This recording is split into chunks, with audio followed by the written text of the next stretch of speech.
ये कहानी है भारत के उस दिल की जो गांव में धड़कता है। ये कहानी मिट्टी से जुड़े उन इंसानों की जिनकी रगों में खून नहीं बल्कि उम्मीद दौड़ती है। और ऐसी ही एक उम्मीद का नाम था रामू। रामू जो अपनी जमीन को सिर्फ जमीन नहीं अपनी माँ समझता था। अरे बापू, इस बार फसल हमारी सबसे अच्छी होगी ना, क्योंकि कहते हैं कि मेहनत करने वाले को कभी हार नहीं होती। तेरे मास्टर जी ठीक कहते हैं, बिल्कुल सही कहते हैं बेटा। देखो तो मिट्टी कितनी खुश है। इस बार हमारी मेहनत जरूर रंग लाएगी। हम तेरा दाखिला शहर के बड़े स्कूल में कराएंगे और पढ़ लिख के बहुत बड़ा साहब बनेगा।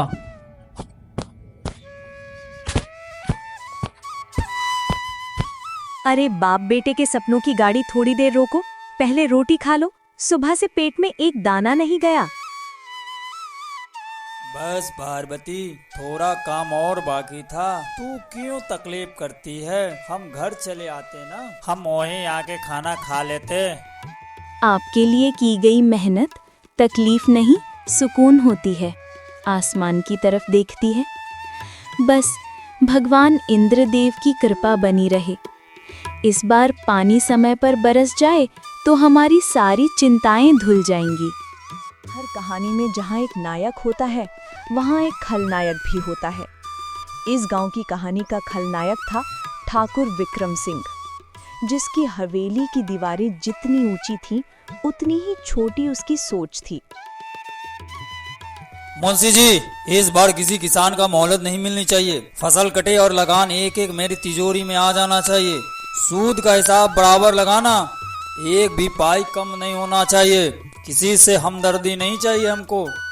पूरा एक एक पाई वसूल करना है इस बार किसानों से। जी मालिक, आप चिंता ना करें, मैं सबकी सूची बना ली है। कोई बचकर नहीं जा पाएगा। और वो रामू, इसकी जमीन पर तो हम खास नजर है। मुझे सब याद है मालिक, कैसे करना है। हा हा हा हा हा। वो जमीन नदी के पास है, सोना उगलती है सोना। उसके बाप दादा ने भी गुलामी की है हमारी। अब उसकी बारी है, बस एक मौका मिल जाए, फिर वो जमीन हमारी होगी और वो रामू का बच्चा वो हमारे कदमों में होगा।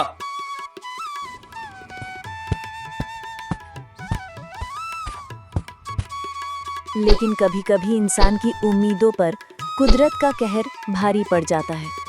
उस साल आसमान ने जैसे धरती से मुंह मोड़ लिया था।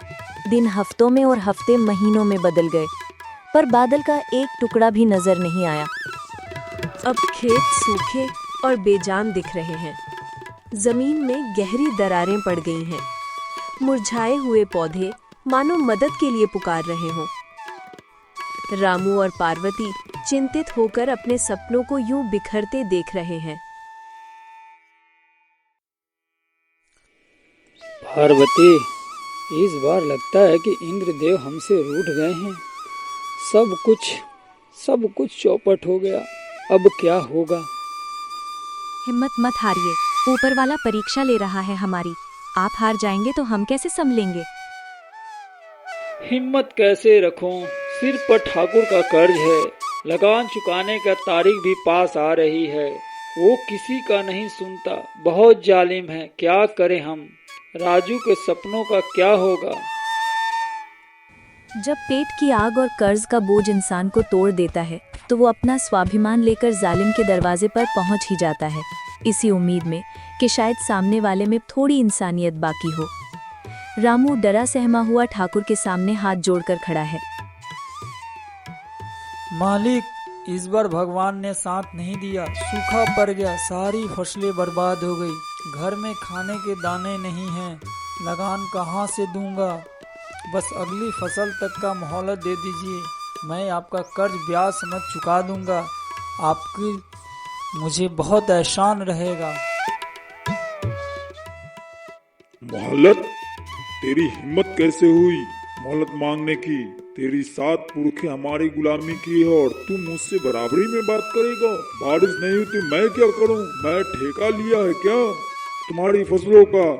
मुझे लगान चाहिए और जो मैंने कर्ज दिया है वो सूद समेत तुझे चुकाना पड़ेगा। मालिक, मेरे बाप दादा इसी जमीन पे काम करते थे। ये सिर्फ जमीन का टुकड़ा नहीं, हमारी माँ है। इसे हमसे मत छीनिए मालिक। मैं आपका जीवन भर एहसान मानूंगा। इसे हमें नहीं छीनिए। हा। अपनी माँ से ही बोल दो कि वो पैसा दे दे। सुन ले रामू, तेरे पास सिर्फ 15 दिन का ही मोहलत है। या तो मेरा पैसा चुका या फिर अपनी जमीन का कागजात पे अंगूठा लगाने के लिए रेडी हो जाओ। और हाँ, घर भी खाली कर देना। जुल्म की चोट तन पर नहीं, मन पर लगती है। रामू जब घर लौटा तो वो सिर्फ एक हारा हुआ किसान नहीं, बल्कि एक टूटा हुआ पिता और पति था।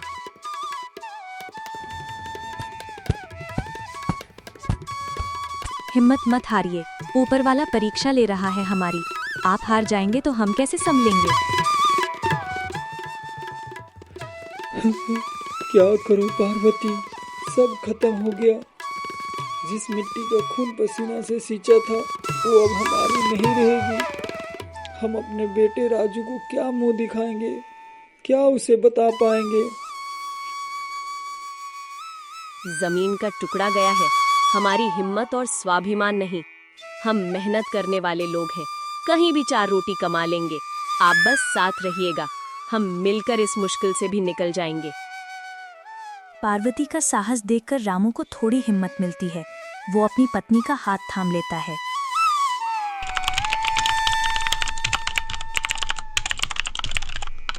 पंद्रह दिन बाद और फिर वो दिन आ ही गया जिसे रामू अपने जिंदगी में कभी नहीं देखना चाहता था।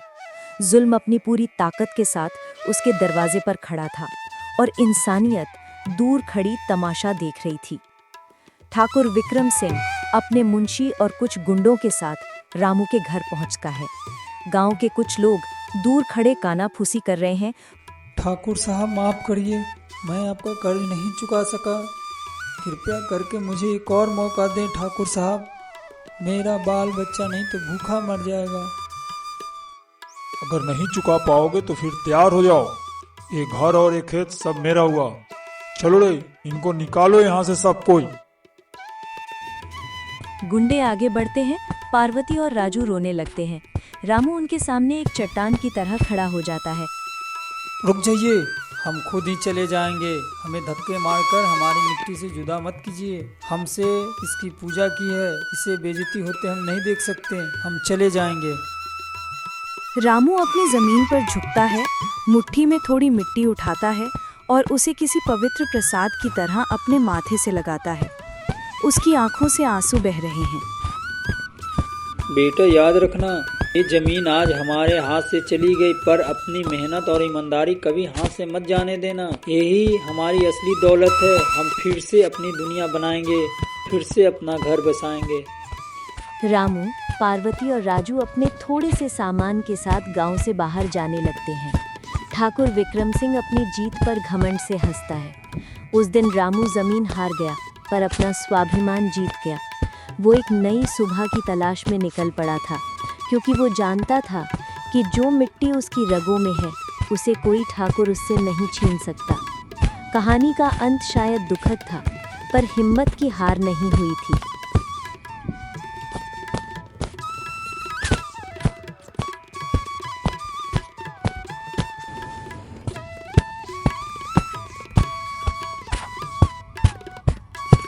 जुल्म जब हद से बढ़ जाता है तो दबे हुए लोगों की खामोशी एक तूफान बन जाती है।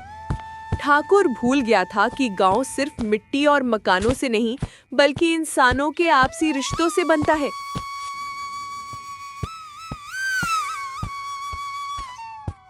सरपंच जी और सारे किसान ठाकुर के हवेली पर जाते हैं और रामू के बारे में पूछने लगते हैं। रवि ठाकुर पूरा गुस्सा हो जाता है और बोलता है, सरपंच जी, ये मेरा और रामू का बीच का मामला था। उसने मेरे से कर्ज लिया था और नहीं चुका पाया। आप लोग यहाँ क्यों आए हैं? आप यहाँ से दफा हो जाइए। ठाकुर साहब, रामू अकेला नहीं है इस गांव में। हर किसान एक परिवार है। सूखा सिर्फ रामू के लिए नहीं है, हम सब के लिए आया है। एक ही पीड़ा है, सबकी पीड़ा एक ही है ठाकुर साहब। हम सब मिलकर रामू को लगान के लिए पैसा इकट्ठा किए हैं। आज एक पे मुसीबत आई है, कल किसी और पे भी आ सकती है। हम एक दूसरे को टूटने नहीं देंगे। ये पैसा आपके, लेकिन हमारी एक शर्त है, आज के बाद अगर गांव में कोई आपदा आई तो आपको किसान की जुल्म नहीं करेंगे और लगान आधा कर देंगे। तुम सब मुझको धमकी दे रहे हो, मेरी जमीन पे खड़े होकर मुझे आंख दिखा रहे हो। इसे धमकी नहीं, गांव का एकता समझिए ठाकुर साहब। अगर आज रामू आपकी जमीन छीनेंगे तो कल आपकी हजारों बीघा जमीन पे काम करने वाला किसी किसान एक भी आपके काम नहीं आएगा। आपकी जमीन सारे बंजर हो जाएंगे ठाकुर साहब। ठाकुर विक्रम सिंह चारों ओर देखता है। उसे सभी किसानों की आंखों में एकता और दृढ़ संकल्प दिखाई देता है। वो समझ जाता है कि वो अकेला पड़ गया है। ठीक है, दे दो पैसा और खत्म करो तमाशा। उस दिन गांव वालों ने सिर्फ रामू की जमीन नहीं बचाई थी, बल्कि अपने भविष्य को बचाया था। उन्होंने साबित कर दिया था कि सूखी लकड़ियां अलग अलग आसानी से टूट जाती हैं, पर जब वो एक गट्ठर बन जाए तो बड़ी से बड़ी कुल्हाड़ी भी उन्हें नहीं तोड़ सकती। कभी कभी बदलाव वहाँ से आता है जहाँ से किसी को उम्मीद नहीं होती। पुरानी दमनकारी सोच की जड़ों को काटने के लिए अक्सर एक नई और पढ़ी लिखी पीढ़ी को ही आगे आना पड़ता है। ठाकुर विक्रम सिंह अपने आदमियों के साथ, तभी एक जीप वहां आकर रुकती है। उसमें से एक पढ़ा लिखा नौजवान उतरता है। वो ठाकुर का बेटा आकाश है, जो शहर से लौटा है। क्या कर रहे हैं पिताजी? किसी गरीब किसान का जमीन छीनकर आप अच्छा नहीं कर रहे हैं। आकाश, तू यहाँ, ये सब तेरे मतलब की बातें नहीं है। मैं इस गांव का अनुशासन सिखा रहा हूँ और इस गांव का जिम्मेदार मैं हूँ। मेरे हिसाब से ही ये गांव चलेगी। चलिए रामू काका के पास, हम लोग चल के माफी मांगेंगे।